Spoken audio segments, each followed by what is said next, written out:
Alright, welcome everybody. So there is a new patch out on the PTR, and I thought I'd just go through it really quick and go through what this means. So there are a few things going on with this patch. There's a new server browser. This is something that I'm not all that excited about, but some people are. Basically, it can make it so that you can make your own tweaks to the game. You can change the physics. You can make it so that Farah's missile speed is faster, or there's less cooldown or no cooldown from McCree's combat roll. All of the different settings you can do, and you can put it out there for friends only, for invite only, or to the public. So basically, it just opens custom games up to everybody. Now, to me, I don't think all these tweaks are going to be great. Maybe somebody will say, all right, well, I think this is a fix for this problem. Let's put it out there. Everybody try it, and if it works great, then maybe we can get Blizzard to make that change. But other than that, I think it's going to be a lot of young kids putting stuff out there that, makes some character overpowered, and they just want to be able to play with that character overpowered, and that's fun for them. It's not fun for me. Capture the Flag is going to be a permanent part of the arcade. So Capture the Flag has new versions for Nepal, Lijiang Towers, Ilios, Oasis. So that makes 12 maps for Capture the Flag. I think that's kind of cool. I don't know how much I'll do it when there's not, special loot boxes involved. It's just the normal stuff. But it's something. It's something to break up the monotony, especially when you have a few bad games in a row and you need to do something different. So hero updates. Anna gets a sensitivity adjustment for nano boost. You can adjust it one way or the other. Bastion is a big thing. So in sentry configuration, in other words, when he's hunkered down in place, can't move, and shooting at stuff, he can get there faster. It's 1 second instead of 1.5 seconds. His bullet spread is increased by 50%. Now, this is not bloom. It doesn't start off on a little dot and move outwards. It's going to be outwards always. So he's going to be a lot less accurate, which means that he's going to be more dangerous in close than he is going to be far away. He's not going to be able to just pick people off.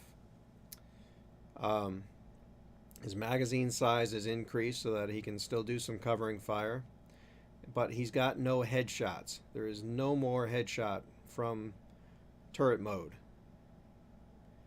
and no criticals. So that's a pretty big change. That's going to make him so that he's less dangerous in turret mode, even though he doesn't have to stop and reload as much. Recon configuration, his bullet spread is decreased by 25%. So he's going to be more accurate in recon. And I'm kind of wondering if there's any damage fall off, because he might actually be an answer to Farah. Who knows? Magazine size increased from 20 to 25. The self-repair is going to be kind of like D.Va's shield. It can be used while moving. It's bound to secondary fire. And it's no longer interrupted by taking damage. The new resource meter has been added, so it's like D.Va's shield, as I said. The tank configuration will no longer grant a bonus armor. And he's got a new passive, so that when he's in sentry or tank mode, he takes 35% less damage. I think that in itself is a nice buff. He's going to be a little bit more durable in sentry, and tank is probably going to work out about the same. He's not going to get like an instant heal, but he's going to take less damage. He's going to be a little harder to kill in tank. So I'm really looking forward to playing him a little bit and seeing how that works out, seeing what kind of damage he's doing. I like it. D.Va, her defense matrix gets a little boost. Bullets no longer need to travel a minimum distance before they can be blocked. In other words, if you have your defense matrix out and somebody gets pulled by Roadhog right in front of you, and Roadhog shoots him in the face, your defense matrix will now block that. Whereas before, it did not block that because the bullets hadn't traveled long enough to get blocked. So I think that's going to be a nice buff for D.Va.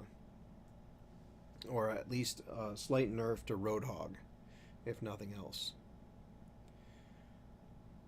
So Mei can now be targeted by allies while in crypto freeze. So she's going to be able to get healed while she's being frozen, while she's in an ice block.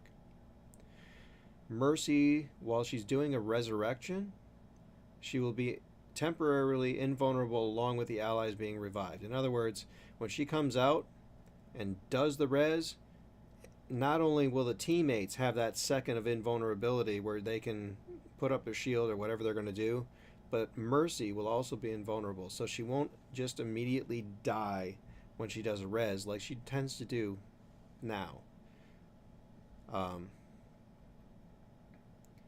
So you can't use your staff on Zenyatta while Transcendence is active, not like you would ever want to, because he can't do any damage while he's in Transcendence, and he's invulnerable, so healing him doesn't do any good.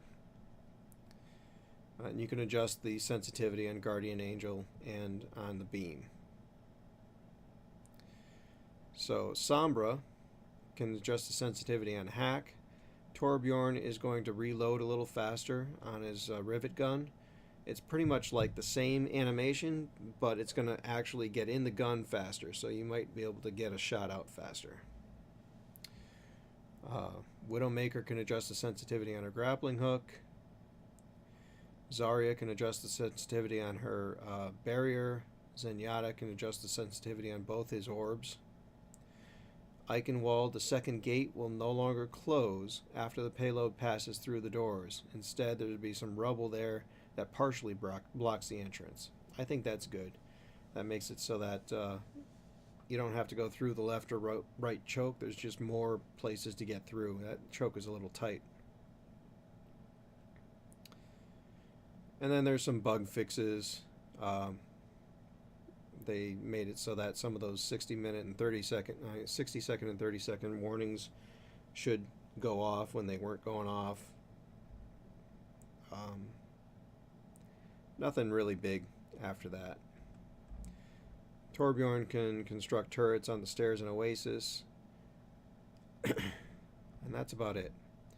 So in a nutshell, that is the new patch on the PTR. They still have the ability to make changes to those, but I think they're good. I think they're good. The server browser, I really have mixed feelings about. I think that it's going to cause the other queues to be longer because there are going to be more people messing around with it. I mean, maybe it'll be good. Maybe some of the little kids will be playing custom games with their friends more than they will be trolling on comp or playing Genji when Genji is definitely not what's needed, that kind of thing. But otherwise, I think the queues are going to be a little longer because there's going to be a lot more little games going on.